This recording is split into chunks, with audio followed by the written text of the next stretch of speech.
Solo ko yung view deck dito, trippers. Dito sa bahay na bato. Alright.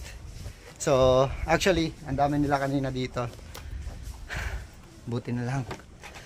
Bumaba na sila. Ayan, para masolo ko yung ano na to.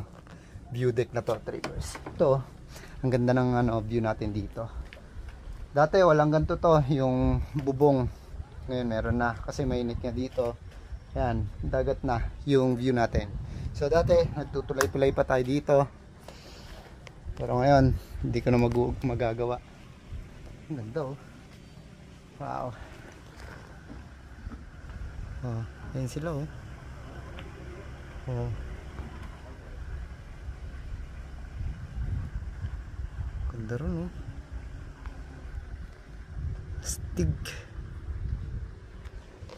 O diba? Astig yung tanawin dito.